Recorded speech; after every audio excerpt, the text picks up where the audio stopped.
Hey guys, what's going on, and welcome back to a brand new tactics video. And today I'm going to be bringing you Eddie Howe's 4-3-3 intense FM23 tactic. Now this tactic is a ton of fun to play with. It works across smaller teams and also would work with big teams. If you guys do enjoy the tactic videos on this channel, be sure to leave a like on this one and do subscribe. It's completely free and helps the channel massively.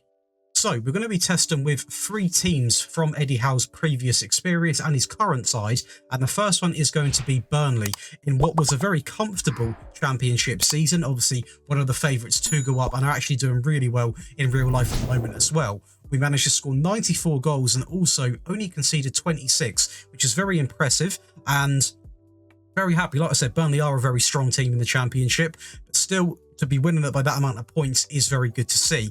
Nathan Teller being the star man here with 32 goals and also picking up the highest average match rating, and Josh Brownhill with the most assists sitting at 12. If we go into the data hub quickly, general performance, we've got 2 goals per game, which again is very good in my opinion for this division. Conceded per game 0.57, so very defensively solid as well. You can't really go wrong in that scenario. And one thing that I really did like about this tactic, obviously, is it's not made to be a passing tactic. You know, it's not meant to be elegant in any way. This is a really, really intense pressing, in your face, high intensity tactic that can be demanded on your players. So be sure to have depth would be my bit of advice. But we actually racked up quite a good pass completion, to be honest, considering that being said, sitting at 82.33%. Now, in my opinion, this is actually quite impressive for this tactic. And like I said, the main standout thing for me is that we were defensively solid in this system, and also we went out and scored over 2 goals a game, which is exactly what we want to be doing. In terms of the squad then, guys, we can actually see here, we are going to be looking at some of the stats. Weghorst was on loan to Besiktas, by the way, but Nathan Teller coming in with 32 goals.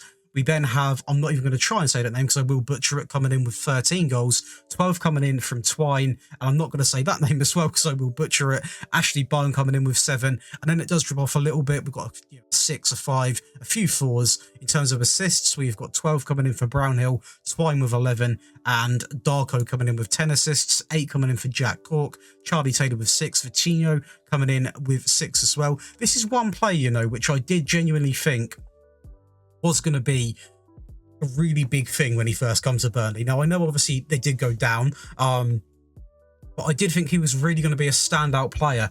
And I don't know how he's doing in the championship, but I don't seem to hear too much about him. So anyone that does watch a lot of championship football or is a Burnley fan possibly, let me know. Is this guy one of your best players? Is he developing well? Because when you signed him, I was actually quite excited for you because he looked quite good in my opinion. But no, I don't hear too much about him. But anyway, that aside, I'm ranting on now. But overall, quite happy with the stats. Obviously, you could see more goals in some areas of the field, but at the end of the day, it's the best goal scored, 94, just over 2 goals a game, which you're not really going to be complaining about, especially partnering that alongside a conceding just 0.57, I believe it was. If I am right, we'll test the memory. Yep, 0.57 and 2.04 per game. So overall, a very solid display from Burnley. We then go over to Bournemouth, and this is a really big surprise, this one, because we actually managed to finish in 2nd place. That is right, 2nd place in the Premier League after some very impressive stats coming in from some of the players, which we will be going over. And this is where it really shows how good this tactic actually is, because if you look over here on the right-hand side, 70 goals scored, which isn't tons and tons, and 32 conceded, so we were very good defensively. But in terms of the actual goals scored, we definitely could look to improve. But we're so good at holding on to tight leads. And that's exactly what this tactic is about. It's about always having the ball, or obviously not always having the ball, sorry, but winning the ball back instantly the second you lose it and controlling the games. And as you can see here, it was a season which a lot of the top teams weren't having their best seasons. Obviously, Man City in 4th place. We'll have a quick look at their team. If we go to their tactics, senior squad, nothing's wrong with their team, as you can see here. It's a full strength team, but they just didn't have a good season. Pep's still in charge, and Newcastle actually getting 3rd place as well. So it's a very strange Premier League season that we did manage to, well, make a big name for ourselves. In terms of the data hub here, you can see, again, the games were definitely closer, but that is because you've got to take into account, obviously, Bournemouth, no disrespect here at all, but Bournemouth aren't one of the best teams in the Premier League. But still, to be maintaining under a goal a game, 0.84 conceded per game, and to be getting onto the verge of 2 goals per game, 1.84, is very good. And it just shows that we are able to grind out these results with a side like Bournemouth, finishing in 2nd place, which is absolutely nuts. Now, if you were to even to take into account that Man City didn't have the off-season, you possibly could place us 3rd. But I mean, overall, a 2nd place finish is absolutely incredible stuff. And we'll look at the squad here. We can look at the goals in particular. We're going to have Solanke coming in with, where we can see it here, with 30. We've also got 7 assists from him. Ryan Christie enjoying one great season there with 10 goals and 8 assists. We've also got Jamal Lowe coming in with 9 goals and 7 assists, 8 and 5 from Lerma, and Tavernier 6 and 3. So I say players had a great season. It was actually quite, in terms of goals, it was actually quite average. But the thing that we were really good at is winning the ball back and holding on to games, and that's exactly what we want to be seeing from a tactic that is designed to do that. Obviously, Newcastle are scoring goals in real life at the moment, but it's not always, 4 or 5 a game, is it, or anything ridiculous like that. And it's all about putting in a shift with this tactic. Earlier on in the week, we released a Pep Guardiola tactic, which is almost the opposite of this, even though it's the same formation. That is focused on being in possession, dominating the ball, and controlling games. This is about just grinding out games, winning the ball back, really just tiring out the team, because you've got to have players that can hack the system. It's a very intense press. It's going to be intense on the players, and that is why I always recommend having good depth and a very good squad, because it is going to be demanded on your players and you need the right players to do it. But overall, a very good season coming in from Bournemouth, and that leaves us one last team to test with, which is going to be, you can probably guess, Newcastle. Well then guys, this is going to be Newcastle tested with, and to be honest with you guys, I mean, I actually would expect Newcastle to do better than Bournemouth based on their current side, but you've got to take into account that obviously Man City, Man United had better seasons in this save, and we still managed to get in to the top 4 and also take home the Carabao Cup against Liverpool, which is very impressive to be fair. So Champions League football and to win an English trophy, I don't really think you could go wrong. And if I'm right in saying this scenario could actually happen in real life, I mean, Newcastle are playing some good football at the moment. I believe they're still in the Carabao Cup.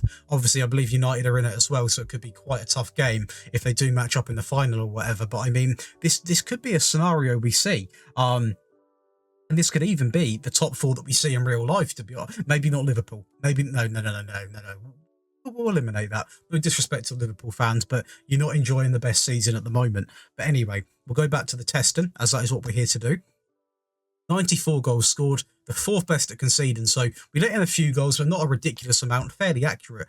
4th place in there, 4th place over here. In terms of the squad stats, we're going to have a little look here. We're going to have 42 goals from Isaac. We're going to have 14 from Wilson. Botman contributing with 11, 9 for Almiron, 9 for Joe Willock. Scar coming in with 8, 6 for St. Maximin, and then it does drop off a little bit from there. In terms of assists, though, we have Trippier coming in with 18, 16 coming in for St. Maximin, whatever you want to say, however you want to say that. I have heard people pronounce that in several ways. 11 coming in for Ryan Fraser, Bruno contributing with 11, no goals, would expect a goal from him to be fair.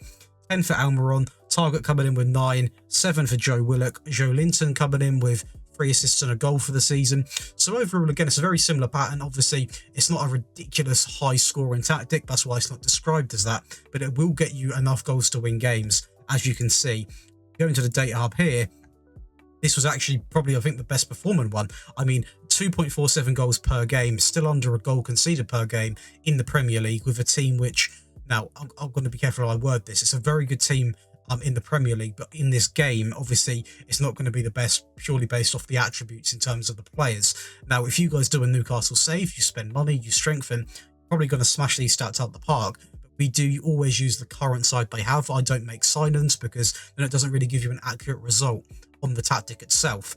83% pass completion, and like I said, overall, across the 3 saves, I am genuinely happy with how this has gone. I mean, every single team we've tested with, apart from Burnley, really, would be an underdog. And when I say that, Burnley obviously aren't a Man City, but they are quite dominant in the Championship. So that save possibly was expected, but the Bournemouth one to finish 2nd was definitely not expected. And even Newcastle to do it in the game and also in the Carabao Cup without making any signings, I'd say still quite an achievement. So overall, I think the testing phase has gone absolutely brilliantly. We're now going to go over and break down this tactic for you. If you guys do enjoy these tactic videos, be sure to leave a like on the video. Please do subscribe to the channel and turn on notifications. But that's going to be enough talking. Let's go ahead and break down this tactic. Before we do that, I've got to show you this game because this is something special. This is against Manchester City, by the way, who were playing a full-strength team, and we've beat them 5-0 in a game which they had 65% of the ball. It just goes to show how good this tactic is, even if you don't have the possession.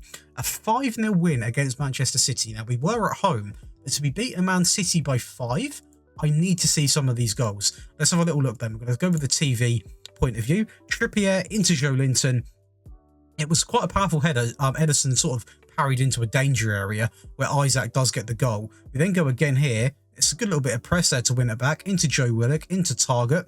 Beautiful ball all the way across into Miggy Almiron. And what a ball that was from Matt Target. And Almiron with quite a tough finish first time, but he gets the job done. Bruno in the midfield, one of their best players always. A great little through run there into Miggy Almiron, who goes, and he tucks it in. Potentially could see a little bit of a better defending scenario for Man City there, but we'll take it.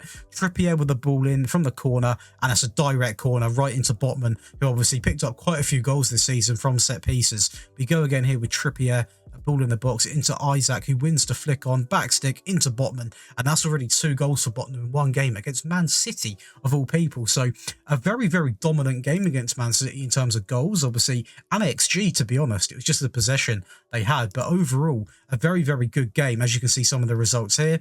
As you can see, they're not always going to be pretty, but they are going to get you predominantly wins. Apart from this is the only one in the entire season which I was disappointed with. It's absolute thumping against Manchester United.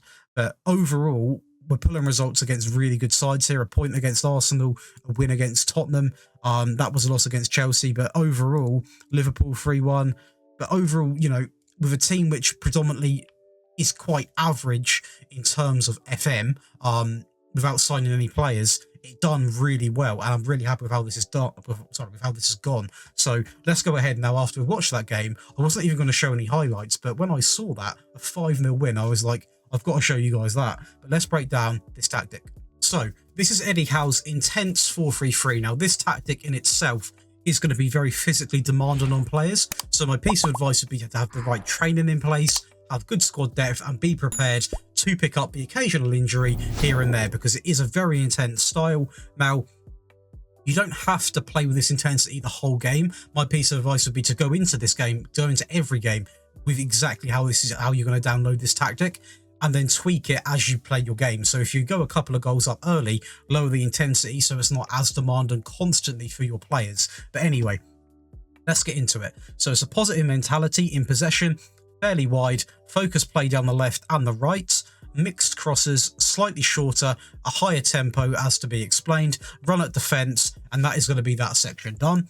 In transition, you want counter press, counter, take short goal kicks, and that is it. Quite simple on that scenario, on that page. Out of possession, you want a standard defensive line, a high press line of engagement.